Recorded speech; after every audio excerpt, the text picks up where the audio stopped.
Assalamualaikum warahmatullahi wabarakatuh. Eh, Perkenalkan kami dari kelompok 2 ingin mempresentasikan mengenai tugas teori akuntansi chapter 6 yang dengan materi sistem pengukuran akuntansi. Dengan saya sendiri Florisa Nabila, NIM 2020 12 11 054 dari akuntansi 2020 dan teman-teman saya. Perkenalkan, saya nama Oscar Kirana dengan NIM 2020 12 11 039.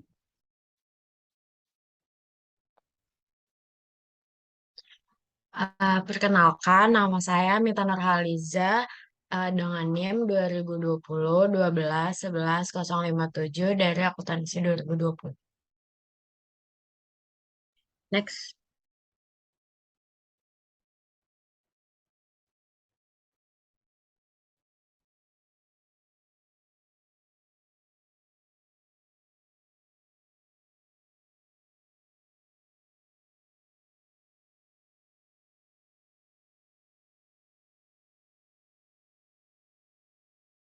Sebelumnya kami akan menjelaskan 6 poin di chapter ini, yaitu yang pertama ada sistem pengukuran modal dan penghasilan, yang kedua akuntansi biaya historis, yang ketiga mengenai akuntansi biaya kini, yang keempat ada modal keuangan dan modal fisik, yang kelima akuntansi harga keluar, nomor yang keenam nilai digunakan dan nilai bursa, yang ketujuh perspektif global dan IFRS tentang pengukuran dalam akuntansi, dan yang ke-8 masalah bagi auditor.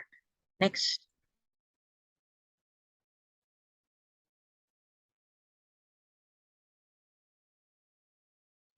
Sistem pengukuran modal dan penghasilan.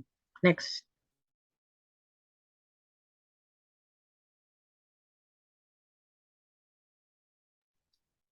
Sistem akuntansi untuk pertama kali diperkenalkan oleh Pacioli pada abad ke-15, yaitu sistem akuntansi double entry. Sejak saat itu, teknik dasar akuntansi tidak berubah secara signifikan. Bersamaan dengan revolusi industri, khususnya setelah jatuhnya Wall Street pada tahun 1929, sistem akuntansi tradisional berdasarkan historical cost system muncul dan memimpin sebagai fundamental accounting system. Kemudian, pada tahun 1960-an, beberapa alternatif dasar sistem akuntansi lainnya muncul dan mulai berkembang, yaitu salah satunya current cost accounting dan yang lainnya current selling prices atau exit prices. Current cost accounting juga dianggap sebagai metode pertama yang mempresentasikan fair value accounting system. Next. Akuntansi biaya historis atau historical cost accounting. Next. Oke. Berkembangnya perusahaan membuat akuntansi memiliki peran yang sangat signifikan sebagai sumber informasi mengenai perusahaan, di mana pemilik dan pengendali perusahaan merupakan dua pihak yang berbeda. Absentee owners yang tidak berperan dalam operasional perusahaan tidak memiliki pengetahuan mengenai operasional dan kondisi perusahaan. Mereka sangat bergantung kepada laporan akuntansi untuk mendapatkan informasi. Perusahaan yang besar juga harus membuat sebuah laporan mengenai kondisi perusahaan secara jelas kepada pemilik atau investor, lalu kreditor dan stakeholder yang berkepentingan lainnya. Disinilah stewardship function dari manajer memfokuskan perhatian kepada pelaporan akuntansi untuk para stakeholder dan sebaliknya, owner dan kreditor menaruh perhatian utama pada apa yang dilakukan manajemen dengan modal atau dana yang dipercayakan padanya. Akuntabilitas kemudian menjadi objek yang sangat kritis dari fungsi ini.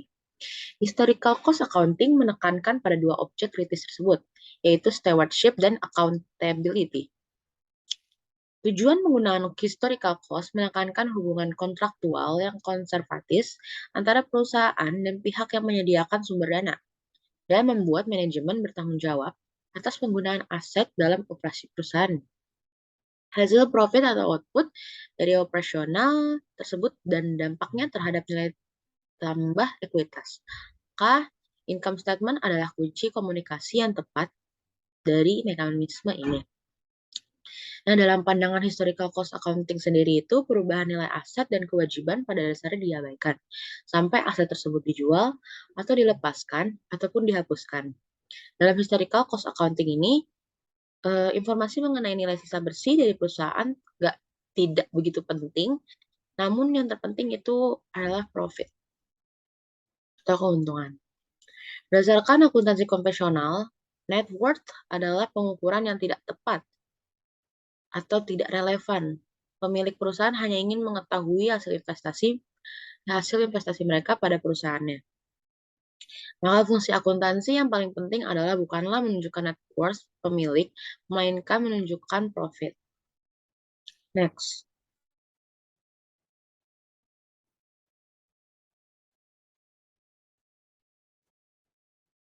Oke, next.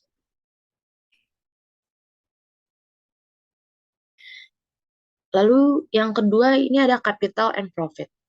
Dalam akuntansi biaya historis, pencatatan akuntansi harus menjaga nilai kapital, yaitu memiliki nilai yang sama dengan nilai pada periode awal, di mana semua aset dan kewajiban dinilai sesuai dengan nilai saat pembelian. Income menunjukkan hasil dari perusahaan selama periode tertentu. Expenses merupakan sumber daya yang dibelanjakan, dan profit menunjukkan keefektifan sebuah perusahaan dalam operasi.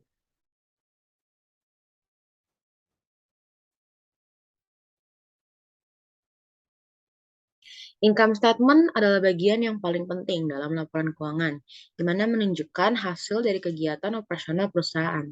Sedangkan balance sheet itu dianggap bukan merupakan bagian yang signifikan. Terdapat dua konsep dasar dalam historical cost revenue expense viewpoint, yaitu matching of cost and conservatism, yang akan saya bahas di slide selanjutnya. Next. Kemudian ada tentang matching cost theory, yaitu akuntan harus melacak aliran biaya yang keluar, terutama karena biaya yang melekat pada pendapatan. Nah, akuntan tuh mencatat setiap transaksi biaya dan mentransfernya kepada pendapatan yang diterima dari biaya tersebut.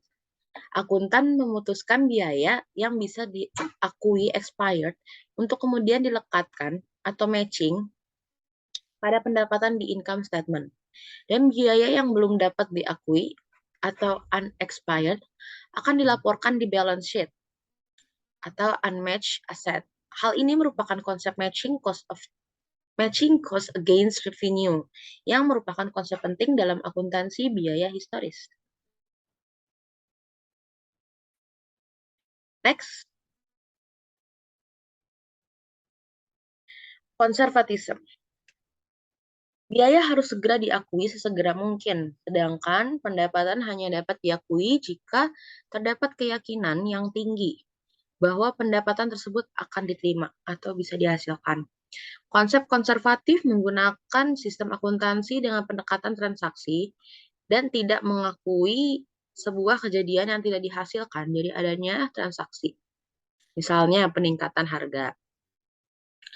Nah, konsep konservatif lainnya mengatakan peningkatan nilai aset tidak boleh diakui, tapi penurunan nilai harus diakui. Konsep konservatif ini menyebabkan perlakuan yang bias antara pengakuan biaya dibandingkan dengan pengakuan pendapatan. Jadi, dan konsep konservatif ini menggunakan sistem akuntansi dengan pendekatan transaksi. Next.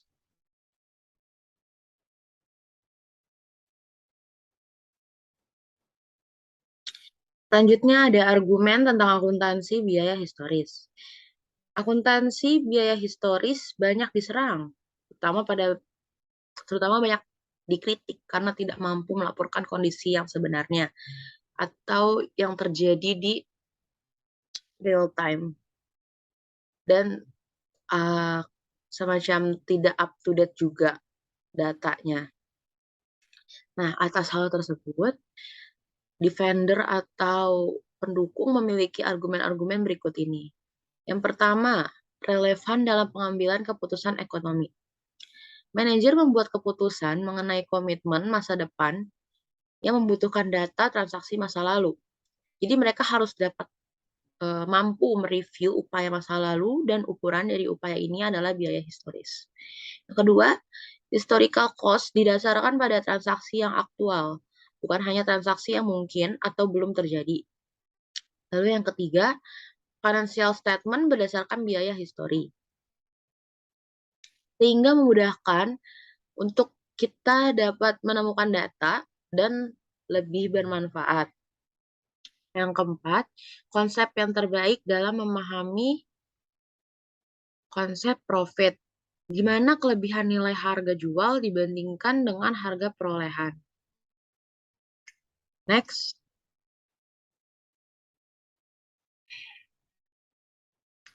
Yang kelima, akuntan dapat menjaga integritasnya dengan menjaga data berdasarkan nilai historis dibandingkan dengan modifikasi internal.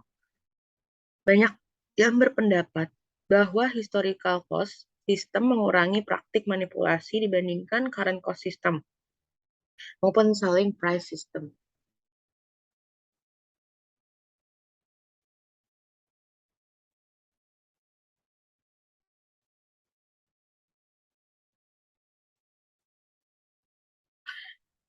Lalu selanjutnya, informasi mengenai profit yang disajikan oleh alternatif sistem yang lain tidak bermanfaat.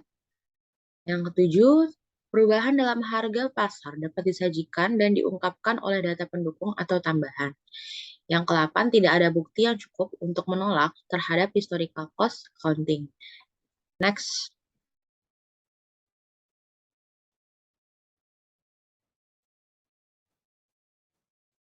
Kritik terhadap akuntansi biaya historis. Yang pertama, objective of accounting. Itu menyediakan informasi dalam rangka melaksanakan stewardship function dari manajemen merupakan interpretasi yang terlalu sempit atas tujuan akuntansi.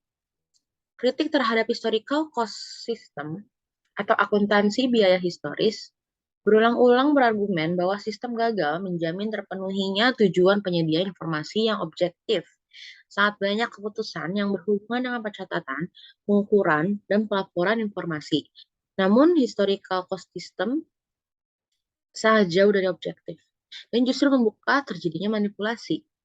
Pelaporan sebagai fungsi stewardship walaupun penting, namun hanya merupakan tujuan kedua dari akuntansi. Pada sejarahnya, tujuan utama akuntansi adalah untuk memenuhi kebutuhan pengambilan keputusan para pengguna informasi.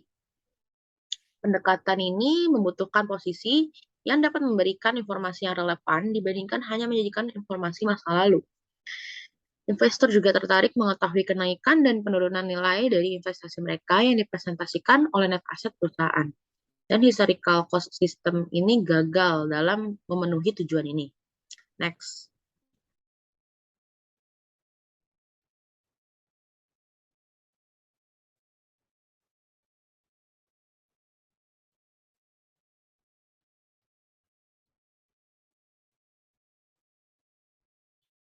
Yang kedua ada information of decision making. Akuntansi biaya historis meskipun bermanfaat namun tidak cukup untuk mengevaluasi keputusan-keputusan bisnis. Pernyataan biaya historis yang mengaitkan pada aset hanyalah fiksi. Ini biaya historis memang mempunyai manfaat, tapi tidak cukup untuk mengevaluasi keputusan bisnis. Ketika aset diperoleh, biaya historis adalah tepat adanya karena nilainya mengacu pada kejadian saat ini. Tetapi, segera setelah periode akuisisi lewat, nilai ini tidak lagi up to date atau diperbarui, dan oleh karenanya tidak lagi logis untuk dijadikan dasar dalam mengevaluasi keputusan bisnis.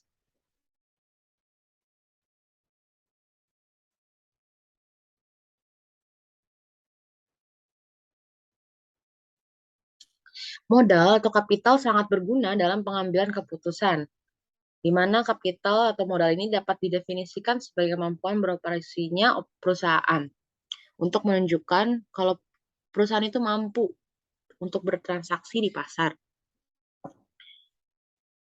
Nah, historical cost system akan menyajikan laba terlalu tinggi saat harga-harga naik karena mengoffset biaya perolehan historis dengan pendapatan yang tinggi. Hal tersebut tanpa disadari dapat mengarah pada pengurangan kapital, di mana kapital didefinisikan sebagai kemampuan perusahaan untuk berproduksi, bertransaksi, atau sebaliknya untuk beroperasi di masa depan.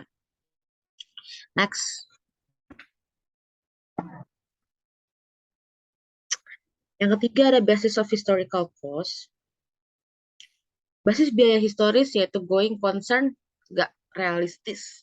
Nah, salah satu pembelaan dari penggunaan biaya historis adalah adanya prinsip going concern assumption, di mana mereka menganggap bahwa perusahaan yang secara umum itu tidak dapat ditentukan dari ekspektasi normal mengenai item non-monetary akan terpenuhi.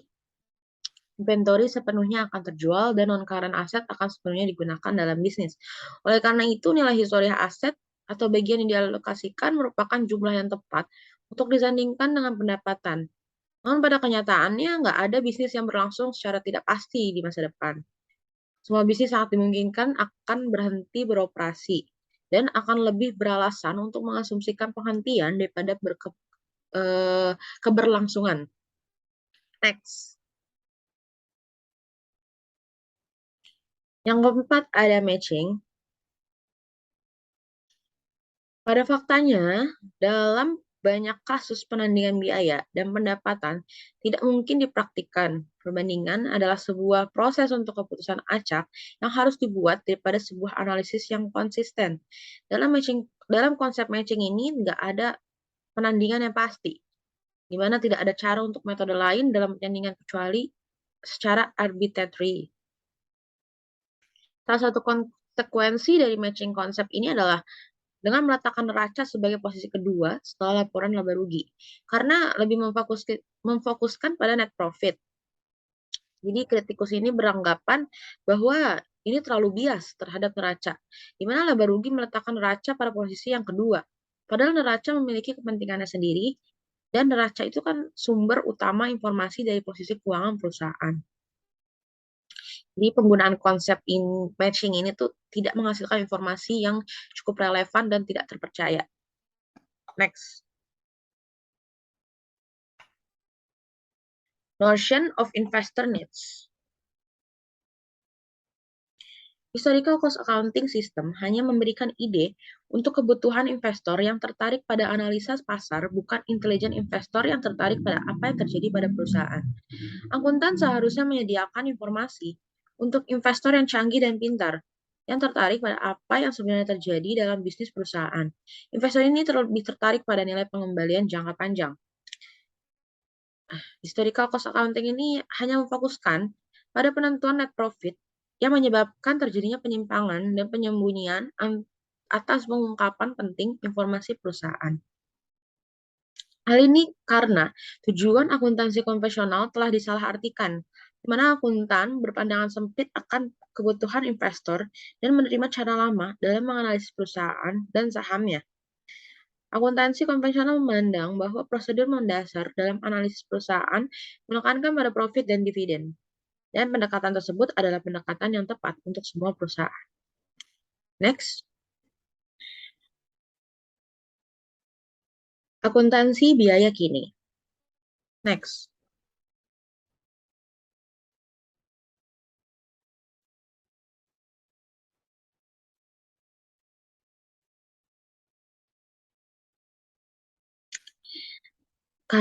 Tujuan akuntansi. Current Cost Accounting atau CCA adalah sistem akuntansi di mana aset dinilai berdasarkan harga beli saat ini dan profit ditentukan oleh alokasi berdasarkan biaya saat itu. Untuk memahami tujuan dari penggunaan CCA atau Current Cost Accounting ini, terlebih dahulu kita harus memahami macam-macam keputusan yang dihadapi oleh manajer dalam menjalankan perusahaan. Dalam hal ini, kita mengasumsikan terlebih dahulu bahwa tujuan dari manajer adalah mengalokasikan sumber daya perusahaan yang tersedia dengan tujuan untuk memaksimalkan laba. Di sini Edwards dan Bell merumuskan permasalahan ini menjadi 3 buah pertanyaan, yaitu yang pertama, berapa jumlah aset yang harus disimpan dalam waktu tertentu, dan yang kedua, bentuk dari aset seharusnya itu bagaimana. Yang ketiga, bagaimana seharusnya aset dibiayai. Next. Manajer membuat keputusan terhadap 3 permasalahan tersebut berdasarkan ekspektasi tentang kejadian di masa depan. Untuk menghasilkan ekspektasi yang relatif akurat, manajer harus mengevaluasi aktivitas masa lalu. Salah satu caranya adalah dengan membandingkan data akuntansi antara periode tersebut dengan data ekspektasi awal yang telah direncanakan sebelumnya. Bila perbandingan ini menunjukkan bahwa ekspektasi itu tidak lagi akurat, maka current events atau ekspektasi harus diubah. Informasi akuntansi sangat dibutuhkan dalam pengambilan keputusan, sehingga peristiwa aktual harus diukur seakurat mungkin. Nah, menurut Edward dan Bell ini, perubahan harga dalam suatu periode merupakan sesuatu yang penting untuk disadari oleh manajemen dalam mengambil keputusan terbaik di masa depan. Next.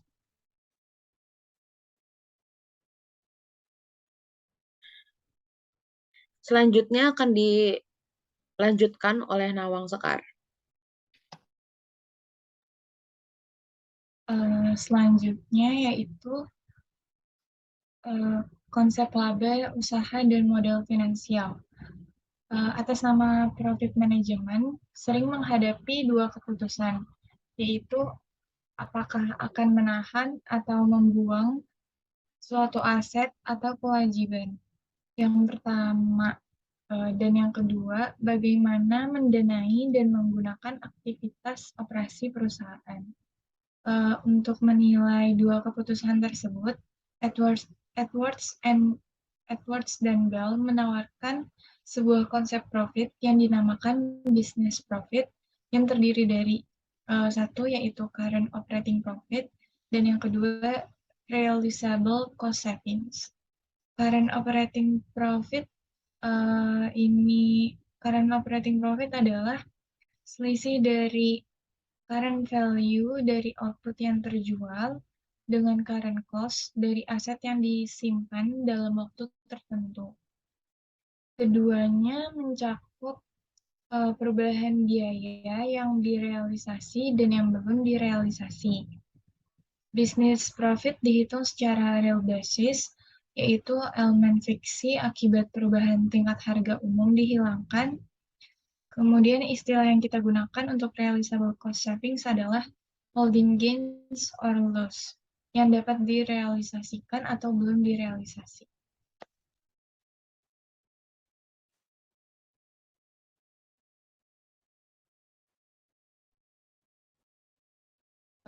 Selanjutnya yaitu holding gains and loss atau memegang keuntungan dan kerugian.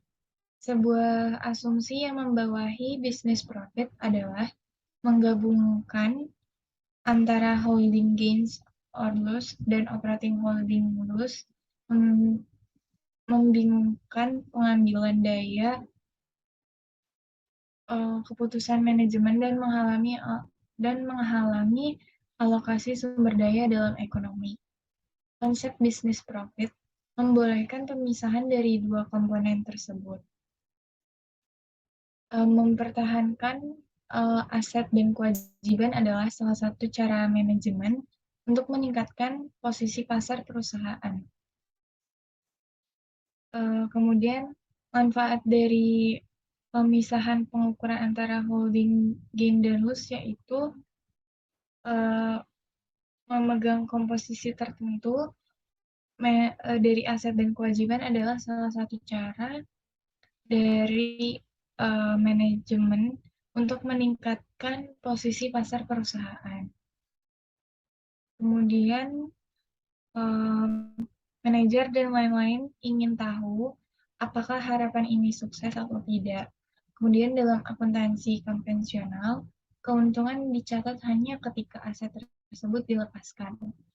Oleh karena itu, menentukan apakah harapan manajemen berhasil atau tidak adalah hampir mustahil, kecuali aset yang dibeli dan dijual dalam periode yang sama. Juga dalam akuntansi konvensional, ketika membandingkan perusahaan, kita dapat disesatkan perusahaan mana yang lebih efisien. Misalkan semua perusahaan dalam suatu industri tertentu sama-sama efisien. Tetapi perusahaan A dimulai 10 tahun lebih awal dari yang lain. Keuntungan operasional A akan lebih besar karena beban penyusutan rendah, sehingga memberikan kesan bahwa perusahaan A lebih efisien daripada perusahaan yang lain. Tapi keuntungan yang lebih besar bukan karena efisiensi dari manajer dalam operasi perusahaan pada tahun berjalan. Sebaliknya, itu mencerminkan efisiensi para manajer dari 10 tahun yang lalu dalam memulai bisnis dan pembelian suatu aset pada saat itu. Oleh karena itu, pemisahan holding gain dan operating profit memberikan kredit untuk manajer yang tepat.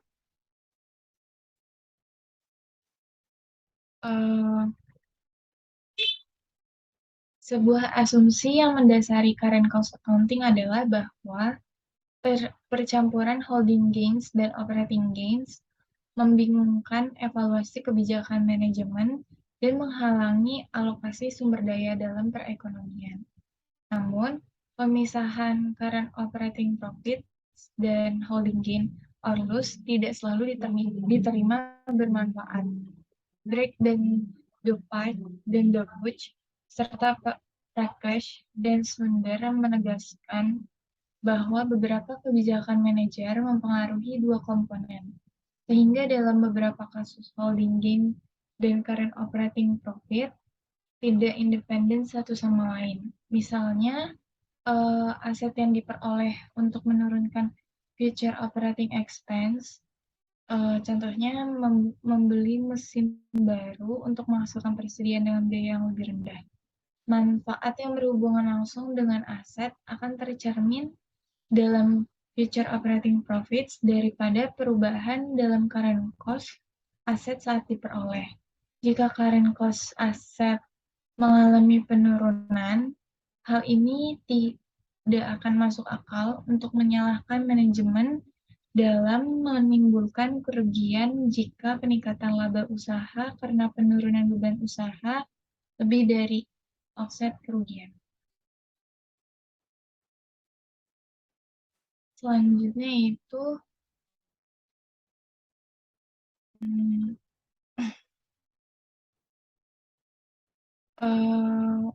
model keuangan dan model fisik atau financial capital and physical capital.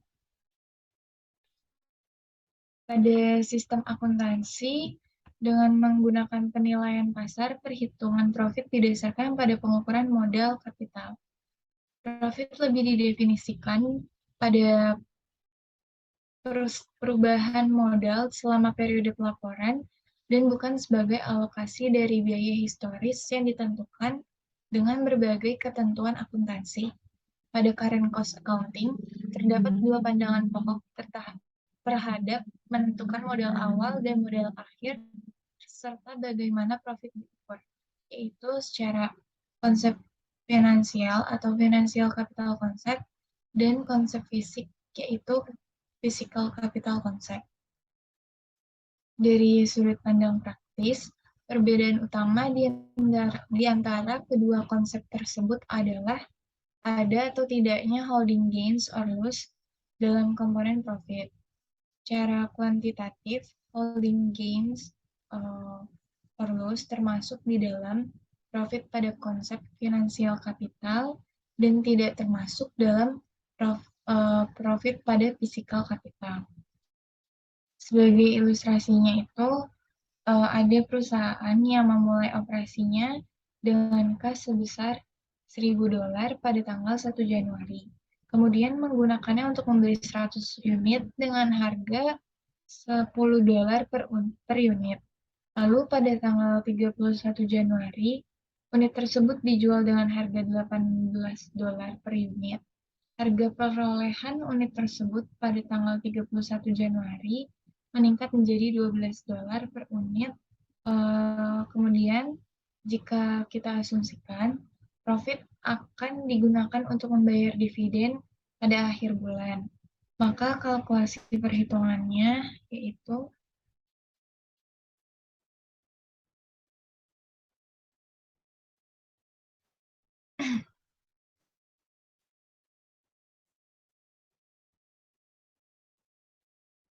em, selanjutnya A, A untuk mendukung model fisik. Eh, Pendukung physical capital concept berpendapat bahwa kapital adalah unit fisik yang menunjukkan kemampuan operasi perusahaan. Pada kasus sebelumnya, awalnya perusahaan memiliki 100 unit, maka seharusnya harus mampu membeli 100 unit pada akhir periode.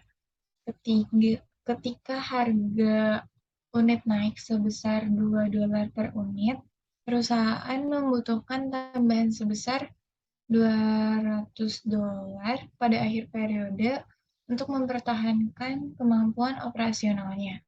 Sehingga $200 bukanlah merupakan holding gain, tetapi penyesuaian terhadap pemeliharaan modal, yaitu atau capital maintenance adjustment. Analisis tersebut dapat diilustrasikan sebagai berikut. Pada financial capital, sales revenue sebesar 1.800, di physical capital juga 1.800. Cost of sales financial capitalnya 1.200, physical capitalnya 1.200. Lalu untuk current operating profit financial capitalnya 600, physical capitalnya 600. Untuk holding gain di financial capital sebesar 200, di physical capital sebesar 0. Untuk profit di financial capital 800 dan di physical capital 600. Lalu paid as dividends di financial capital 800 dan physical capital 600. Kemudian, jika dividen dibayarkan sebesar $800, perusahaan akan memiliki modal sebesar $1.000 pada akhir periode yang dapat digunakan untuk membeli sebanyak 83 unit pada awal Februari, sehingga tidak dapat mempertahankan kemampuan operasional pada level yang sama seperti periode sebelumnya, yaitu 100 unit. Selanjutnya, teori alokasi sumber daya.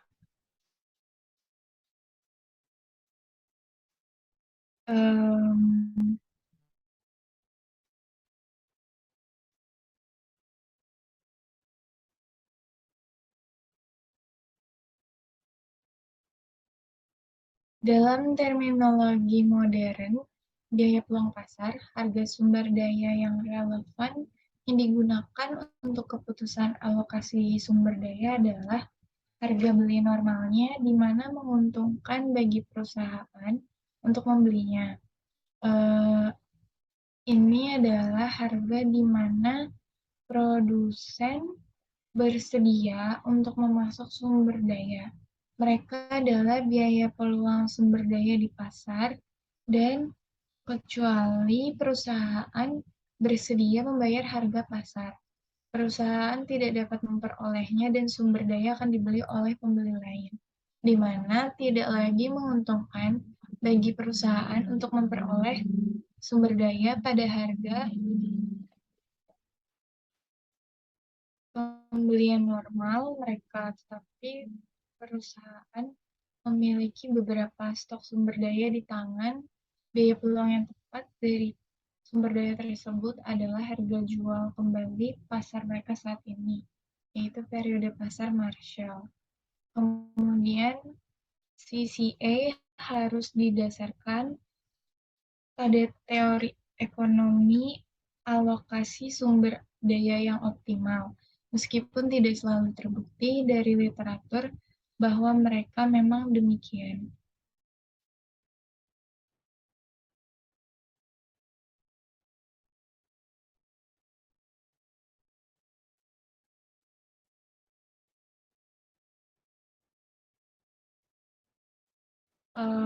Teori ini menunjukkan mengapa harga pasar saat ini dari input sumber daya selalu relevan untuk alokasi sumber daya dan keputusan pengendalian. Dan yang kedua, mengapa perusahaan harus terus mengadaptasi metode produksi, bauran produk, dan tingkat output-nya saat terjadi perubahan dalam harga beli, input sumber dayanya, dan harga jual produknya jika ingin menjadi perusahaan yang efisien dan menguntungkan, serta memaksimalkan perusahaan.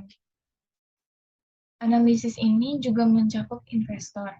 Investor harus diberi imbalan setidaknya biaya peluang pasar dari dana mereka agar mereka dapat berlangganan dan mempertahankan investasi mereka di perusahaan.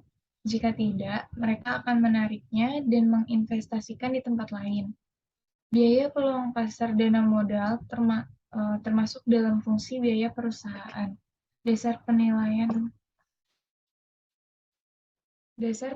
yang tepat untuk digunakan untuk aset yang digunakan input sumber daya untuk proses produktif adalah harga beli normalnya, atau dalam kasus aset yang ada tidak lagi layak untuk diperoleh, harga jual kembali pasar yang lebih rendah. Selanjutnya, ukuran pendapatan, posisi keuangan, dan tingkat pengembalian investasi secara konseptual, valid, dan relevan untuk pengukuran dan evaluasi kinerja operasi dan posisi keuangan laporan laba rugi membebankan biaya semua sumber daya yang dikonsumsi selama periode tersebut diukur dengan harga pasar saat ini terhadap pendapatan penjualan periode tersebut. Selain penggunaan umum informasi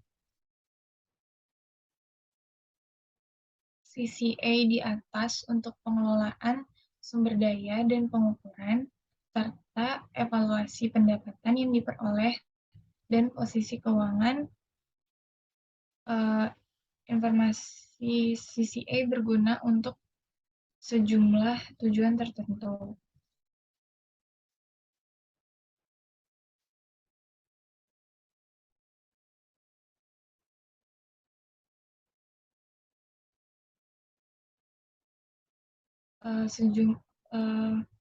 Tujuan tertentu tersebut yaitu termasuk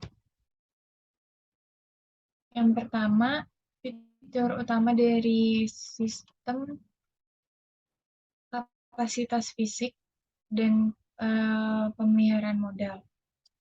Current cost system didasarkan pada konsep entitas dalam mempertahankan kemampuan perusahaan untuk memproduksi barang dan jasa dalam jumlah yang sama secara berkelanjutan, yaitu mempertahankan kemampuan operasionalnya. Jika tidak ada perubahan teknologi, pemeliharaan modal menunjukkan bahwa stok fisik dari net asset dapat dipertahankan atau tetap. Hal tersebut diperoleh dengan menyamakan pemakaian sumber daya yang diukur dengan harga perolehan saat ini dan memastikan nilai pembelian item moneter dipertahankan. Hal tersebut juga dapat digunakan untuk mengkalkulasi harga yang harus dibayar untuk mendapatkan input serta harga minimal penjualan output dengan asumsi continuity dan non-liquidation. Menurut logika ekonomi, efisiensi operasi yang optimal terjadi saat jumlah output yang diproduksi berasal dari input dengan total opportunity cost yang minimum. Contohnya, jika upah mengalami peningkatan, maka dibutuhkan metode capital incentive pada kegiatan produksi untuk mengurangi input labor sehingga biaya menjadi minimal. Yang kedua, ada prinsip penilaian item non-moneter. Item moneter dan non-moneter memiliki efek dan resiko yang berbeda terhadap inflasi. Item moneter adalah elemen yang mempunyai klaim moneter dalam jumlah yang tetap dan tidak berubah saat inflasi harga. Sedangkan item non-moneter seperti tanah dan bangunan akan disesuaikan harganya sesuai dengan kondisi pasar. Untuk tujuan pelaporannya, aset non-moneter harus dinilai dan ditampilkan pada current cost. Penilaian tersebut diperoleh dengan cara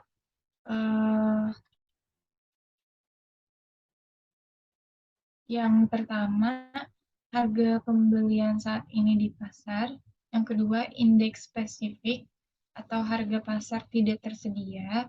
Dan yang ketiga, potensi servis dari barang identik atau sejenis dari aset terspesialisasi. Pendepresiasian aset diperoleh dengan mengurangkan nilai baru aset dengan akumulasi depresiasi. Saat aset non-moneter ditentukan, dilakukan penyesuaian pada akun current cost reserve di bagian ekuitas.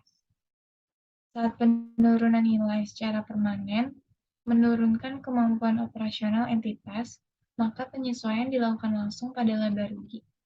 Selanjutnya, yang B yaitu item moneter dan modal pinjaman. Kewajiban moneter dinilai sesuai jumlah yang diekspektasikan akan dibayar dan memberikan keuntungan jika ditahan saat nilai uang kehilangan kemampuan membeli. Keuntungan atau kerugian item moneter dikalkulasikan sesuai dengan perubahan pada current cost dari barang atau jasa. Yang C, aset non-moneter dibeli dan dijual di pasar yang sama. Saham dan komoditas tertentu seperti emas, perak, dan aset lain yang ditahan untuk tujuan spekulasi dibeli dan dijual pada pasar yang sama. Aset tersebut tidak secara langsung menambah kemampuan operasional perusahaan. Aset tersebut umumnya digunakan sebagai profit generating purpose atau untuk dijual kembali saat ada capital gain. Selanjutnya, B. Argumen untuk melawan biaya saat ini. Yang pertama, ada prinsip pengakuan atau recognition principle, yaitu pendukung historical cost accounting berpendapat bahwa current cost accounting melanggar prinsip konservatif bahwa keuntungan diakui pada saat non-monetary aset dihapus. Pendukungan physical capital juga berpendapat bahwa jika perusahaan berencana menggunakan non-current asset dibandingkan menjualnya, perubahan pada harga pasar dari aset tersebut tidak relevan untuk dijadikan profit. Selanjutnya akan dilanjutkan oleh Mita Nurhaliza.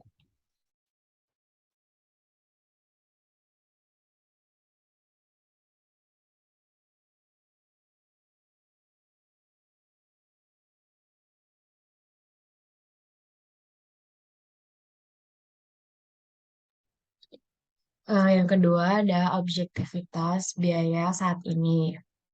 Pendukung historical cost berpendapat bahwa current cost accounting mencerminkan objektivitas yang rendah karena penggunaan current cost tidak didasarkan pada transaksi perusahaan yang sebenarnya. Selanjutnya ada perubahan teknologi. Current cost accounting dikritik karena mengabaikan peningkatan teknologi yang dapat terjadi dalam jangka panjang. Ketika mesin baru mengubah biaya produksi, maka harga dari mesin lama harus disesuaikan. Next.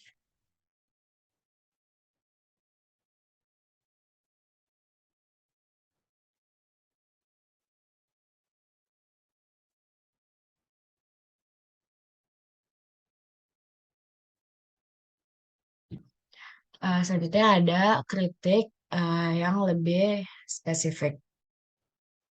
Yang pertama ada pendukung biaya historis. Pendukung historical cost menolak current cost accounting pada dasarnya dikarenakan melanggar prinsip realisasi tradisional masalah terkait yaitu subjektivitas dari penentuan peningkatan biaya. Lalu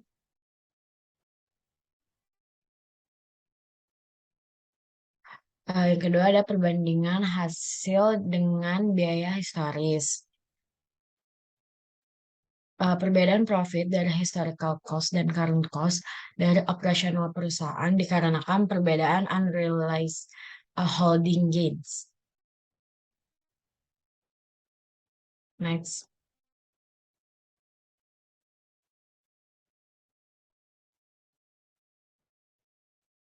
Yang ketiga ada pendukung harga keluar.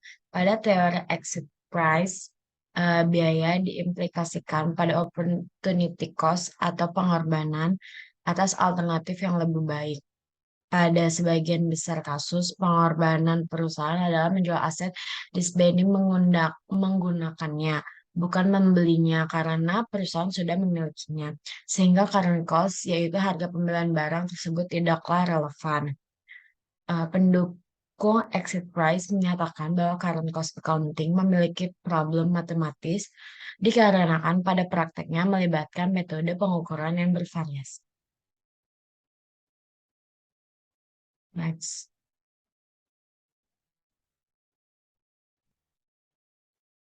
Selanjutnya ada akuntansi harga keluar. Next.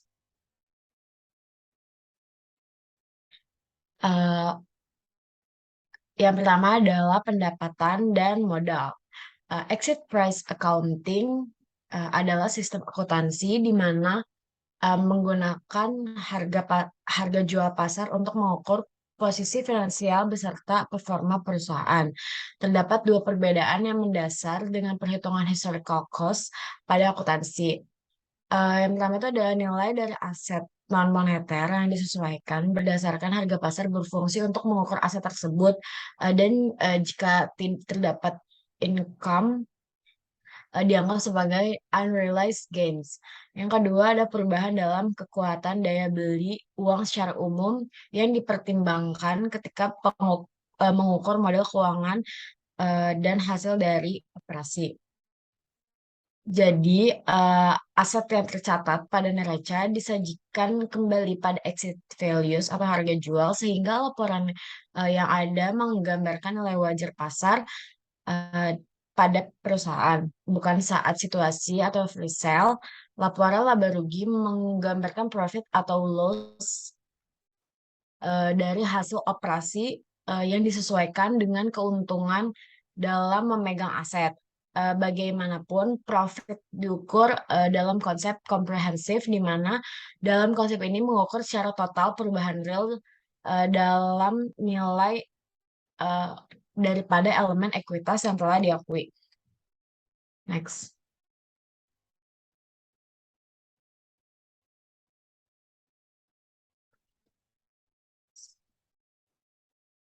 Selanjutnya ada tujuan akuntansi atau pengambilan keputusan adiktif.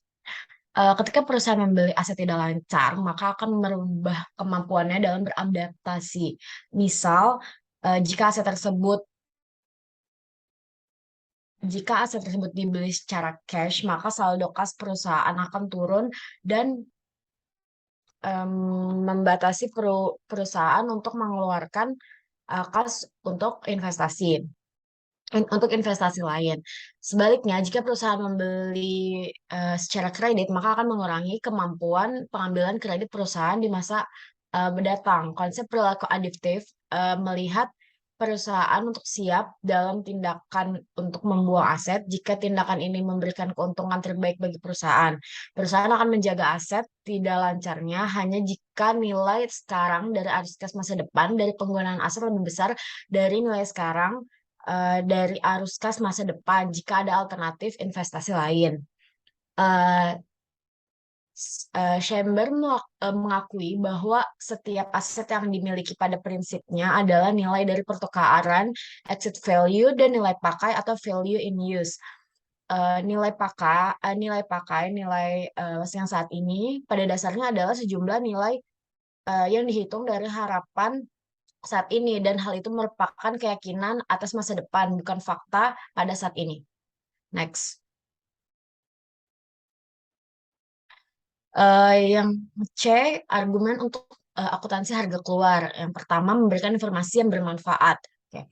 Perusahaan bisnis umumnya memiliki oleh satu orang grup kecil dari partner akuntan adalah yang menyiapkan laporan keuangan dan bertanggung jawab hanya kepada dua kepentingan, itu pemilik yang mengatur bisnis dan mengetahui detail semua transaksi dan kreditur.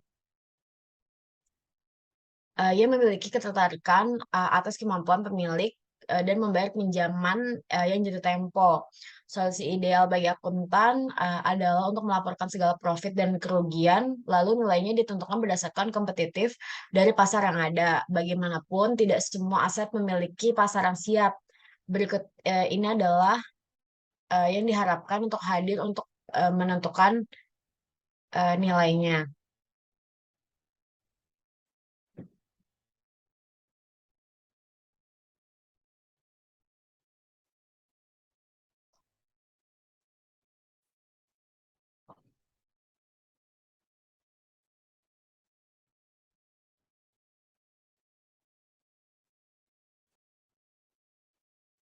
Eh, yang pertama itu ada marketable asset at market price. Terus ada non-marketable reproducible asset at replacement cost. Lalu ada occasional non-marketable non-reproducible asset at historical cost. Profit harus mencakup semua hal yang telah direalisasikan, juga unrealized dalam hubungan dengan prinsip clean surplus. Next.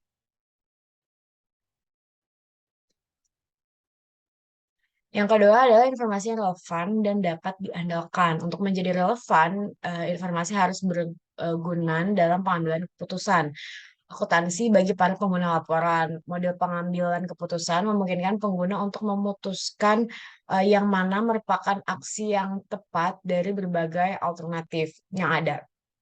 Jika tidak ada kendala, informasi dapat dikumpulkan yang mana saja yang relevan terhadap masalah yang dihadapi dan model keputusan. Bagaimanapun kendala ada karena sumber informasi yang langka juga mahal. Masalahnya, untuk memilih model keputusan yang sesuai dengan cara menilai kemampuan model untuk memprediksi konsekuensi dari alternatif yang tersedia.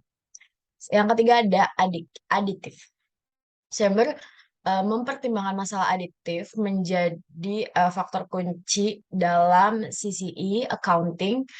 Itu produk utama dari sistem laporan akuntansi, neraca, dan laporan laba rugi. Jika memberikan nilai yang berbeda dengan berbagai karakteristik yang berbeda juga, maka tidak dapat secara logis dan ditambah-tambahkan bersama-sama. Sebagai contoh, tidak dapat menilai kewajiban sebesar harga peroleh, surat hutang, beberapa aset sebesar biaya replacement atau persediaan, yang lain sebesar nilai satu itu juga atau sewa. Juga tidak dapat mencampur adukan biaya historis dengan tanggal yang berbeda dan makna yang berbeda dalam mengalkulasikan aset bersih.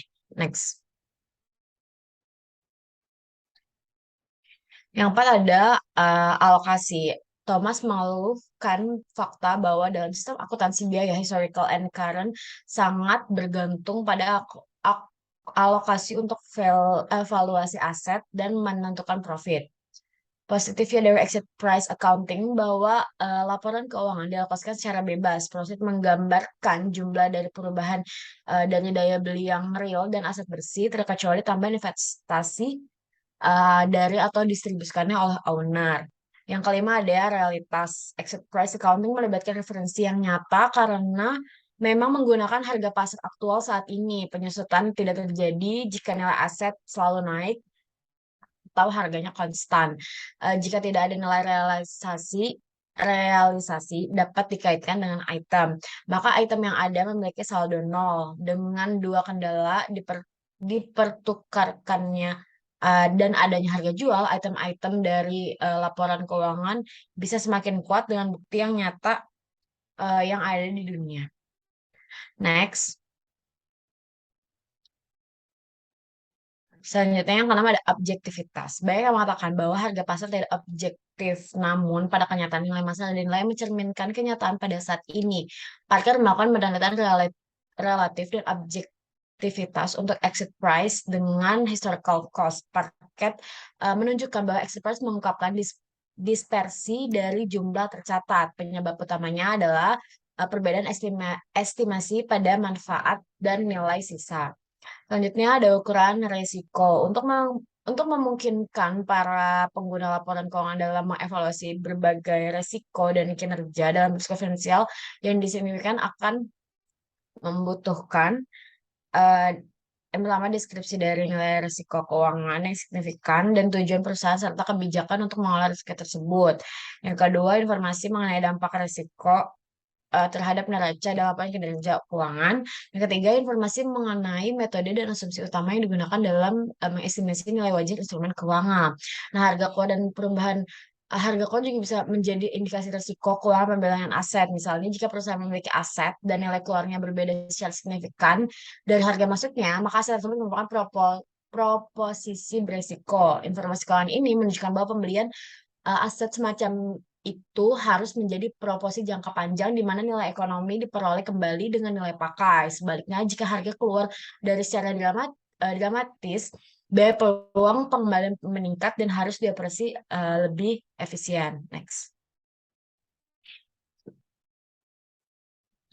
Yang kedua ada argumen melawan akuntansi harga keluar. Yang pertama itu konsep keuntungan. Seperti yang diketahui bahwa keuntungan adalah ukuran aktivitas kinerja dari perusahaan dalam menjalankan kegiatan operasional mereka dalam menggunakan sumber daya yang telah ada. Ketika evaluasi telah dibuat, maka perusahaan dapat memutuskan apakah melanjutkan dalam pemakaian aset atau menjual aset dan menggunakan hasil yang ada pada alternatif yang lain. Yang kedua ada aditif. Pendukung exit price mengklaim bahwa pengukuran akuntansi jika berpikir objektif harus didasarkan hanya pada nilai masa lalu dan masa kini. Perhitungan antisipasi tidak dapat ditambahkan bersama-sama dengan angka saat ini. Next.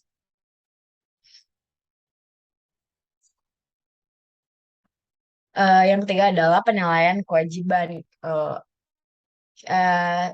Chambers berpendapat bahwa hutang obligasi secara efektif berbentuk modal dan harus dinyatakan sebesar nilai nominal bukan nilai pasar. Oleh karena itu terdapat inkonsistensi karena obligasi sebagai aktiva harus dinyatakan dengan harga pasar. Yang keempat ada biaya saat ini dan harga keluar. Ada satu pertanyaan yang krusial dalam memutuskan apakah menggunakan current cost atau exit price. Pada saat ini, siklus operasi harus menggunakan exit price atas penilaian sebuah aset. Current cost berpendapat bahwa model penilaian normal lebih baik diantaranya karena exit price mengarahkan pada evaluasi anomali di mana setelah pembelian harga akan jatuh dan kurang dari harga yang diperoleh. Yang kedua, itu Express menyiratkan pada pendekatan jangka pendek karena fokus terhadap likuidasi dan disposal. Yang ketiga, Express pada persediaan barang jadi merupakan bentuk antisipasi terhadap laba operasi karena persediaan dinilai lebih dari biaya saat ini. Next.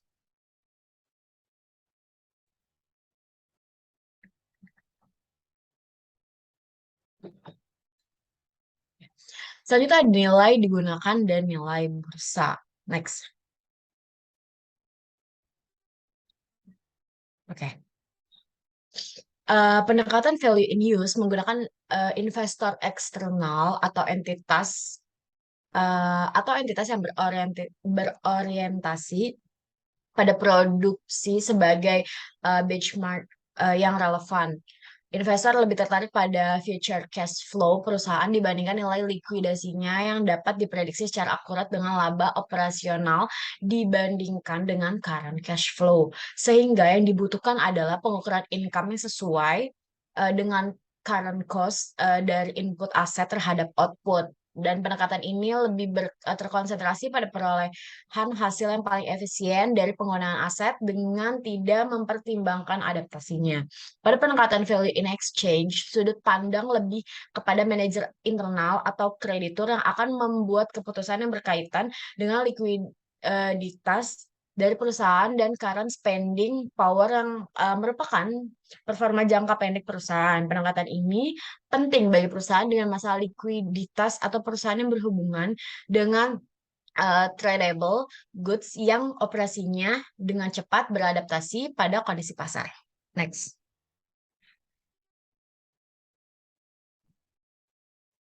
Ada perspektif global dan IFRS tentang pengukuran dalam akuntansi. Oke. Berbagai jenis penerapan biaya kini atau current cost dan akuntansi perubahan telah diuji dan diadaptasi dari beberapa negara antara lain. Yang pertama adalah Amerika Serikat. Pada tahun 1979, FASB mencabut Accounting Series Release 190 yang dikeluarkan tahun 1976 untuk kemudian yang mengganti dengan Statement 33 yang menekankan pada pengungkapan tambahan untuk penyesuaian akun atas inflasi dan biaya penjualan kini. Pada saat itu, persyaratan untuk mengungkapkan data biaya kini mendapatkan resistensi yang tinggi dan banyak perusahaan setelah dilakukan banyak debat yang membahas tentang manfaat dari informasi tambahan. FASB mengeluarkan Statement 89 di tahun 1986 membatalkan persyaratan tersebut namun tetap meminta setiap perusahaan untuk melakukan pengungkapan data. Dalam Statement 33, FASB mensyaratkan perusahaan untuk menyampaikan informasi mengenai yang pertama itu ada profit dari continuing operation dengan menggunakan current cost basis untuk tahun finansial berjalan. Terus yang kedua, current cost untuk persediaan properti, pabrik, dan peralatan di akhir tahun finansial.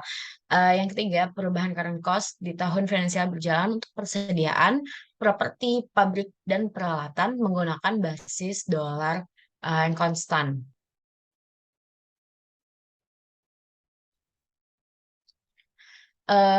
Perubahan biaya yang tidak termasuk dalam keuntungan yang berasal dari operasi berjalan perusahaan harus diungkapkan dalam bisnis nominal dolar untuk masing-masing dalam jangka waktu maksimal 5 tahun, yaitu keuntungan dari operasi berjalan, keuntungan per saham dari operasi berjalan, serta aset bersih di akhir tahun finansial. Dari Statement 33 ini ditujukan sebagai bentuk eksperimen selama 5 tahun setelah mempertimbangkan berbagai bukti dan reaksi mengenai dana tambahan. FASB menerbitkan Statement 82 di bulan November 1984 untuk menghapuskan persyaratan sebagaimana pada Statement 33 dalam pelaporan. Next. Yang kedua ada negara Inggris.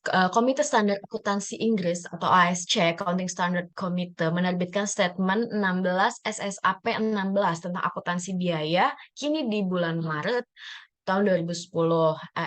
SSAP 16 berbeda dengan SFAS 33 yang dikeluarkan FASB.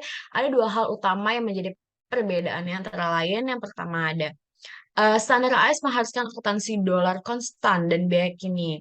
SSAP hanya metode biaya kini untuk pelaporan eksternal. Yang kedua, apabila di Amerika Serikat penyesuaian atas inflasi lebih berpusat pada laporan laba rugi, laporan biaya kini di Inggris wajib diungkapkan pada laporan laba rugi dan neraca beserta catatan penjelasan. Yang ketiga, standar ini banyak diaplikasikan oleh perusahaan besar, namun ASC menarik kembali SSAP 16 di tahun 1985 setelah banyaknya debat mengenai isi penggunaan SSAP 16. Next.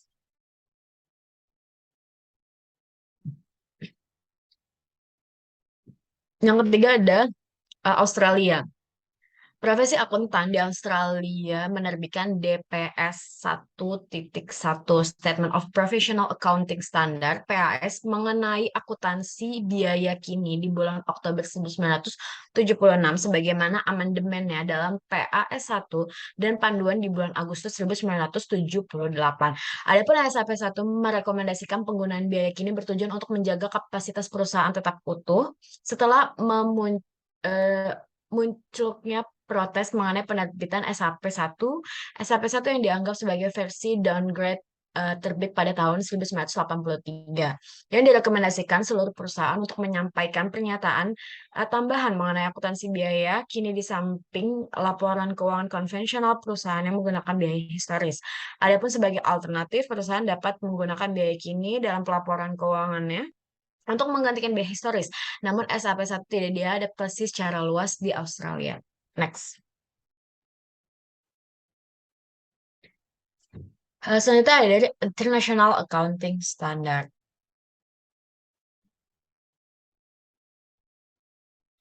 ISB telah menyimpulkan bahwa laporan posisi keuangan dan kinerja operasi dalam mata uang lokal menjadi tidak berarti lagi dalam suatu lingkungan yang mengalami hiperinflasi. IAS 29 yang membahas laporan keuangan dan perekonomian hiperinflasi mewajibkan dan bukan hanya merekomendasikan penyajian ulang informasi laporan keuangan utama. Secara khusus, laporan keuangan suatu perusahaan yang melakukan pelaporan dalam mata uang perekonomian hiperinflasi apakah didasarkan pada kerangka penilaian biaya historis atau biaya kini harus disajikan ulang dengan daya beli konstan pada tanggal neraca. Keuntungan atau kerugian daya beli yang terkait angka-angka pada periode keuntungan atau kerugian daya beli yang terkait dengan posisi kewajiban atau aktiva moneter bersih dimasukkan ke dalam laba kini. Perusahaan yang melakukan pelaporan juga harus mengungkapkan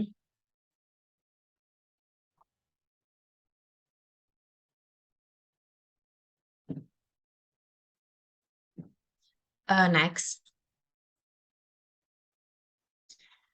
Yang pertama adalah fakta bahwa penyajian ulang untuk perubahan dalam daya beli unit pengukuran telah dilakukan. Yang kedua, kerangka besar penilaian aktiva yang dilakukan dalam pelaporan keuangan utama, yaitu penilaian biaya historis atau biaya terkini. Yang ketiga, identitas dan tingkat indeks harga pada tanggal neraca beserta dengan perubahannya selama periode pelaporan. Yang keempat, keuntungan atau kerugian moneter bersih selama periode tersebut. Next.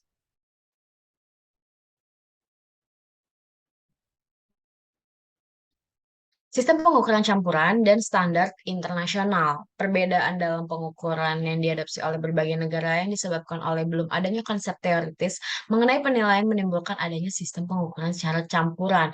Hal ini dapat dilihat dengan adanya pemindahan dari biaya historis dan penggunaan dalam konsep pengukuran yang berbeda di bawah standar internasional. Next.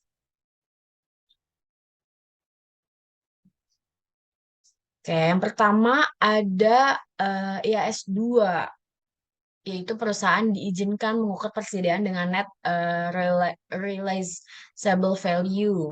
Yang kedua ada IAS 16, yaitu property, plant, and equipment, dinilai berdasarkan historical cost atau nilai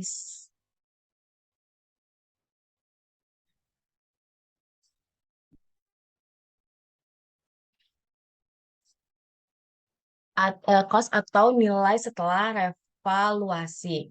Yang ketiga ada IAS 17, bunga dari tanah yang disewa gunakan dihitung sebagai investment property dan diukur pada nilai wajar. Yang keempat ada IAS 19, pengukuran curtailment gain or loss, meliputi perubahan present value berdasarkan benefit obligation yang telah ditentukan atas perubahan nilai wajar aset.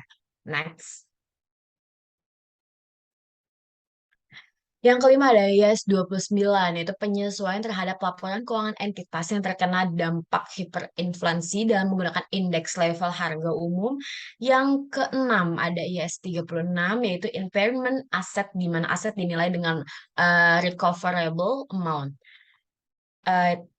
Yang ketujuh ada IAS 36, yaitu nilai residu dari aset dianggap sebagai current cash equivalent.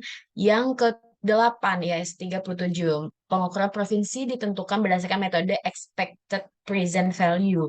Yang ke-9 IAS 40, investasi properti dapat diukur dengan pilihan diantaranya impairment biaya, depresiasi atau nilai wajar dengan perubahan nilai dimasukkan dalam laporan laba rugi baik loss ataupun gain. Next.